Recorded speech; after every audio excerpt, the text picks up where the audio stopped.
Welcome back to Tea Talks with Meosha and Irina. Welcome back. We missed you. We've missed you. Have you missed us? Me, yes, not her. Whatever. What are we talking about? That's it, divorce. Divorce. All right, you can have your ring back. Speaking of divorces, first of all, I gave you a 3-ringer if we're going to go there. The 3-ringer turned green ringer.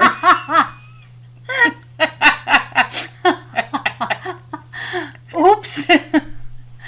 You're not good with metals. They don't agree with They you. don't agree with my skin, dude. I was like, what? The topic today that we picked isn't so fun, so I don't know why we're laughing. Why are we laughing? Is that a nervous laughter? It's a nervous laughter for sure. We decided to talk about divorce and children in divorce. Yes. Dun, dun, dun. Very prevalent subject in today's society. Yes. Because divorce is pretty much all around us, much more prevalent today than it was ever before. Even though, when I look at statistics, funny enough, it's only the divorce rate for 2021, for example, only in America shows 2.9 per every 1,000 couples. Wow. That doesn't seem like a lot at all, actually, statistically. Huh. Because from what I hear in a global sense of things, the divorce rate has gone up to like some upward of like 40 to 50%, which is staggering amount. So I don't know this 2.9 in every 1,000 couples in America for 2021, how that goes into, say, if you were to look at it across a few years or a 20-year span or a 10-year span or what have you. But regardless, that's not the point. The point we want to make today is talk about children that are the casualties of divorce. And the reason I say casualties is because, unfortunately, most of the children end up funneling through the emotions of the parents because of how these relationships end up falling apart. Hell, I'm one of the examples of such a mess. So I think it's an important subject to talk about and maybe educate those who are currently going through it and maybe just now learning, or if you haven't, I hope you never have to go through this, but it happens, and I think education is key, and if you acknowledge it, and knowledge is power, right? Yeah. But also, there's this component of emotions. When emotions take over, which they do in a divorce, we show our ugliest sides most of the time. That's true. We try to do our best, but not everybody succeeds. Yeah. Very few actually do. So the worst of you is going to come out. And what you have to think about is, how, in the worst of me, am I going to preserve my children? Because really it's about preservation of their sanity. Right. You know, when we start taking our anger out on each other, moms and dads, they're the recipients of all that garbage that we pour onto one another. That's true. Like, I hear stories, I mean, I don't know, all the time where, for example, just recently I heard something like, I'm not going to name names, but a grandma is dying because of cancer, and all she wants to do is talk to her 2 grandchildren. Aww. And the used-to-be daughter-in-law wouldn't allow it for the simple fact that she's mad at the ex-husband. Wow. But it's like, you're not thinking about anyone else but your own feelings. Right. It's things like that where you have to put your differences aside and just understand what's at stake. Right. Because unfortunately, there's not a whole lot of undoing to that kind of infliction of pain onto your children. Right. You'll be dealing with it for the rest of your lives. Ask me how I know. I thought I was pretty aware going through divorce. Really? I thought I was pretty aware. I thought I was doing a pretty good job. But now looking back, I wish I knew more. Well, you're not always going to be equipped and like fully equipped for that kind of course deal. You just have to kind of go with the punches and roll with it and figure out how to how everybody's going to be okay and how the kids are how it's going to affect the kids, like you said. So it's never like really like this is the right way to go about it. So it's not a one way all for everyone. And of course, there's always, extenuating circumstances that dictate as to why such circumstances arise. Right. But I urge every couple that's going through it, especially young couples, I think it's mostly because of their lack of experience in life. They seem to be much more harshly in terms of treating their children or taking it out on them, even though they don't realize they're doing it. Right. I know some parents do it to protect the children. Unfortunately, sometimes, one of the parents ends up taking an emotional toll on the kids because they cannot get to the parent in question. For example, if the dad is mad at the mom, but mom isn't having any of it, and she's pushed him enough away and has some boundaries, the only other recourse he has is his kids, is to throw up his emotions onto his kids, not realizing that children are very sensitive to that. They love both parents the same. To them, they don't differentiate mom from dad. Right. But when you take all that bitterness out and let your kid hear it, experience it, that leaves some very, very huge emotional scars. Oh yeah, for sure. For you, what was your age, if you don't mind? What happened? Mine were 6.5 and 3.5. Wow. So, did you have to explain to them at what age that this mom and dad are not? The older one, yeah, she was way too smart for her own age, which did not work in her favor. I wish that she weren't that smart, because then she would be more protected, I feel.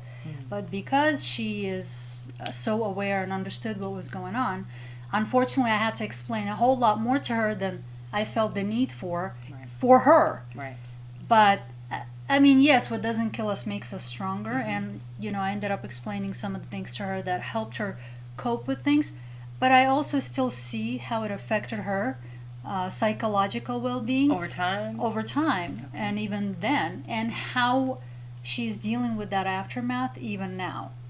And that's the sad reality that a lot of us get to live with. I mean, obviously, we're dealing with it, and she's great about it. She's very aware about her psychological needs, and she takes it That's good. very open-mindedly, and she takes the steps towards her better well-being, which I admire, and I obviously support her. But the point is, if some of this could be avoided, then you're saving yourself a whole lot of hardship and heartache years down the line. Right. Something to really consider.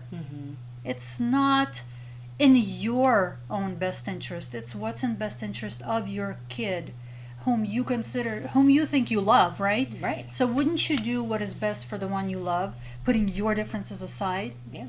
Instead of concentrating so much on your anger that it consumes you so deeply that all this poison leaches out into the hearts of your children. But I think they're they're affected by it, whether you can go, you can walk scarcely around things and still tell them what's up, but they're going to always be affected. Yes. You just don't know to what degree, right? We never know exactly I agree with you on how, what internally what they're fighting, and maybe one really wants to be with dad, or maybe one wants to live with mom, or it's that whole right. How do you? And then sometimes some situations, it varies, right? Some people, the custody, whoever gets the custody gets. It'll be dad gets custody, and it's why mom doesn't want to take care of me. It's all these things. Yeah. So divorce is a big deal. It's a mess. It's a big deal. It's equivalent to death, really. Gee. It is a second.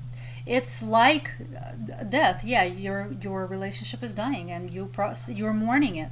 Yeah. Psychologists are very much point to it like you having died. So, would you say that, okay, work it out? Would you teach your kids to say, hey, you should work out when they get older, get married or get engaged? God, I hope they never have to go through divorce. But obviously, see, I am not talking about where you try your best to amicably resolve whatever the issues, and yes, the kids are still going to be impacted. Right. Though they're resilient, they are still going to have some of the losses regardless. I am talking about some of the losses that you can prevent by minding your own behaviors while undergoing such an ugly process. I guess do it I guess I would say don't show don't argue in front of the kids kind of thing. Yeah, or Don't like do because that. you think that he or she, your ex, right, is an ugly individual with nothing good to say about them, you have to understand that this individual is still your kid's parent. Right. So when you are openly aggressive about this parent in front of your kid, Mm-hmm. you are opening up a door to a whole slew of mixed emotions in your kid, Yeah, because that's true. the kid loves the parent. To them, he's going to take you as you are and your partner as they are, Mm-hmm. because to your kids, you're gods Yeah. until a certain point. Yeah. Pretty So much. why would you want to taint that God? I mean, you want to take the time and really look within and make the most out of, I'm going to keep my feelings to myself. Okay, go talk to a friend, Mm-hmm. but don't involve your kid in it. Right. I agree Don't. with that. Just because you can't stand to see your partner, ex-partner, Mm-hmm. that doesn't mean that your kid doesn't want to. So when you exercise your desires onto your children, you're doing them a huge disservice. Yeah. They don't deserve that. Mm-mm. Let them see those parents for who they are for themselves. Absolutely. Life will teach them. Mm-hmm. Unless it's an abusive situation, That's different. I say grunt your teeth, but let them be around the other parent and the other family, because that is something you can never Mm-hmm. get back. Yeah. And they will hold resentment towards you. At the end of the day, when all's said and done, they'll be like, you know what, Mom or Dad, you should have let me make that decision and not make that decision for me. Yeah. In some instances, you do have to make that decision for them. Mm-hmm. For example, in mine, I did have to take that decision into my own hands, because when, for example, I consider it to be abuse when another parent will promise something to a kid, Mm-hmm. and a kid will sit there and wait for And you then- to show up, for you to do something that you said you would do, You don't and do it doesn't happen. Yeah. That Once, twice, 3 times, that 3 does strikes, affect. you're out. Yeah. That affects. Because you are then doing the same emotional harm to the child. Mm-hmm. My job is then going to be to protect that child from emotional abuse as much as I possibly can. Right. Obviously, if I left a relationship, there was a reason for Yeah. it, right? Of course. Sometimes that's what it is, and you can't avoid it, unfortunately. It's But the point of this conversation is to really open people's eyes, because when you're consumed by anger, Mm-hmm. everything around you looks ugly. Mm-hmm. There is no light of day. That's true. You are so consumed that you cannot see justice in anything. To Right. you, your way is the only way. You're blind, you're deaf. Mm-hmm. The prism through which you're looking at the world is so, what's the word I'm looking for? Come on. It's so. I hate it when I can't It's come up so with a word. the prism that you're looking towards. I think I know what you're talking about. Anyway, I don't want to say consorted, but what do you yes, call it? yes, that. Distorted. Distorted. Distorted, thank you. That distortion then spills out Mm-hmm. onto your children, and in reality you're teaching them the distortion, which takes root and discombobulates them from the balanced life that they once maybe led, or if not, they're continuing down the path of not having any kind of balance, whether it be emotional or spiritual, or even just the protection of that one parent with whom they are now residing. Right. Mm-hmm. So, I mean, yeah, it's a really deep subject, and there's so much There's you so can much you say about it. can cover. I mean, there's not just try to avoid it. But if you had, like you said, in the situation of abuse, get out, and Yeah. you just got to figure out how. And your kids are gonna understand. Like, my in my family, that was something that happened. My, mom she went through a divorce. She left her first husband because of abuse. And that was a good reason to leave him. And of course, the girls loved their father, but they didn't understand what was actually happening. But I think it affects them late. It did affect them a little later in life.